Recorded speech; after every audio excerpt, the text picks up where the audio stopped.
บายดีวิดีโอนี้เราสิมาแนะนำวิธีการนำใส่ระบบ Unihouse นะของขั้นตอนการเพิ่มพนักงานใหม่แล้วก็การสร้าง user ใหม่เนาะฉะนั้นให้เราเปิดโปรแกรมขึ้นมาเนาะจากนั้นก็กด double click หรือ enter ลงไปเมื่อได้ล็อกอินขึ้นมานะให้เราไปเลือกชื่อ user ที่มีสิทธิ์นะที่จะสร้างพนักงานใหม่และก็เพิ่ม user ใหม่นะอย่างเช่นแอดมินหรือพนักงานที่สามารถเฮ็ดได้นะจากนั้นนะก็ให้ป้อนรหัสผ่านแล้วก็กดปุ่มโอเคเมื่อล็อกอินเข้ามาแล้วนะก่อนอื่นที่เราจะสามารถเพิ่ม user ได้นะเราต้องเพิ่มพนักงานก่อนหรือว่าสร้างพนักงานก่อนเนาะเดี๋ยวนี้เราจะไปที่เอาไปเลือกรายการเนาะพนักงานจากนั้นก็กดใส่รายการเนาะรายงานข้อมูลรายการพนักงานเนาะนี่จะเป็นรายการพนักงานทั้งหมดของระบบ Unihouse หรือนะของระบบ Unihouse ฉะนั้นให้เราเมื่อมีคนใหม่มานะฮะหรือว่าเราจะเพิ่มคนใหม่นะให้กดปุ่มสร้าง จากนั้นเนาะก็ให้เลือกเพจนะเดี๋ยวนี้เราจะเลือกเพจเมื่อเราป้อนข้อมูลเนาะครบตัวนี้ครบแล้วนะให้เราไปข้อมูลสถานะนะเราก็จะเลือกแผนกแล้วก็หน่วยงานที่เฮ็ดเวียกแล้วก็ตำแหน่งนะถ้าว่ามีแขนงอยู่ในนี้นะเราก็สามารถเลือกแขนงใส่ได้เลยนะหลังจากนั้นนะเมื่อได้ข้อมูลครบแล้วนะให้เรามาป้อนประวัติสมมุติว่าคนพนักงานผู้นี้นะเรามีประวัติการเฮ็ดเวียกนะเราก็สามารถมากดเติมอยู่นี้ได้นะกดเติมแล้วก็ป้อนประวัติการเฮ็ดเวียกใส่นะจะมีแบบนี้มานะก็เดี๋ยวนี้เราจะยังบ่มีนะเมื่อเราป้อนข้อมูลครบแล้วนะเราก็กดปุ่มบันทึกเมื่อเราสร้างได้คนเจ็บมาสร้างได้พนักงานใหม่มาแล้วนะก็จะชื่อจันทองนี่นะหลังจากนั้นนะเราก็มาที่รายการตั้งค่านะ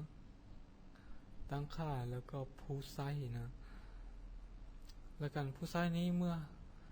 อเราต้องการเพิ่ม user นะเราก็ต้องกดใส่ปุ่มสร้างจากนั้นนะเราก็กดป้อนชื่อนะ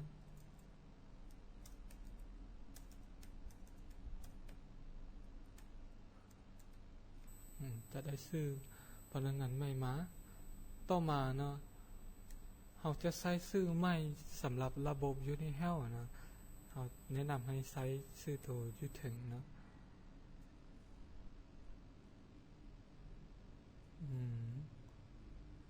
ตัวนี้ใช้ตัวอยู่ถึงนี้ดีกว่านะ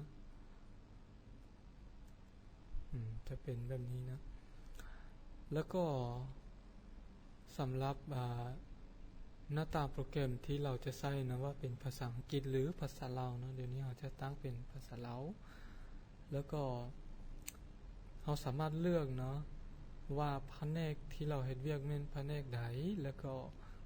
กวดนะเราจะกวดผู้ใหญ่หรือเด็กน้อยแขนงใดนะสามารถติดตั้งให้ได้เลยเนาะแล้วก็บ่อนเฮ็ดเวียกนะห้องเฮ็ดเวียกอยู่ไสแล้วก็หมอเฉพาะทางนะอาจจะตั้งได้นะแล้วก็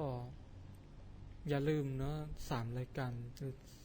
2รายการสุดท้ายนี้นะคือปุ่มการเคลื่อนไหวนะถ้าว่าเราบ่กดเมาส์ใส่บ่ติ๊กใส่นี้ยูเซอร์ผู้นี้จะบ่สามารถเฮ็ดเวียกได้เนาะสำหรับระบบ Unihouse นะฉะนั้นเราต้องได้กดเมาส์ใส่แล้วก็รายการสุดท้ายนี้จะเป็นรายการที่เมื่อเรากดเมาส์ใส่แล้วอยู่ในมันจะบ่แสดงสำหรับหน้าล็อกอินนะฉะนั้นถ้าว่าผู้ใดที่ชื่อ user ของตัวเองแล้วนะก็สามารถติ๊กอยู่นี้ได้นะแต่ว่าผู้ใดที่บ่ชื่อนะก็ให้เอาตัวนี้ออกนะเมื่อได้แบบนี้แล้วนะก็ให้กดปุ่มบันทึกเมื่อเรากดปุ่มบันทึกแล้วนะเราก็จะมาตั้งรหัสผ่านใส่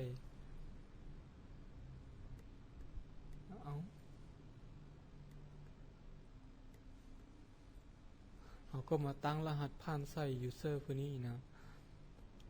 ว่าสีให้ใส่ user เท่าไหร่นะอย่างเช่นว่า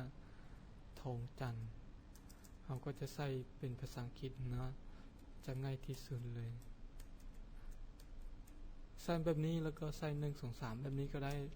นะหรือว่าเราสิใส่ใหญ่เลยก็ได้นะแล้วก็แบบนี้ก็ได้นะแต่เดี๋ยวนี้เราจะเอาแบบง่ายๆก่อนนะเอาแบบ1 2 3ก่อนนะเมื่อเราใส่รหัสผ่านแล้วนะเราก็มาตั้งหลักการเฮ็ดเวียกของuser ผู้นี้นะเราจะกดใส่ภาระบนบาทของผู้ใช้นะแล้วก็กดใส่ปุ่มเติมนี้นะเราก็จะมีอยู่หลายตัวนะนี่จะเป็นภาระหน้าที่ว่าสามารถเห็นอย่างใดได้นะเดี๋ยวนี้เราจะตั้งให้เป็นพนักงานทั่วไปนะแล้วก็กดบันทึกแล้วก็ปิดนะ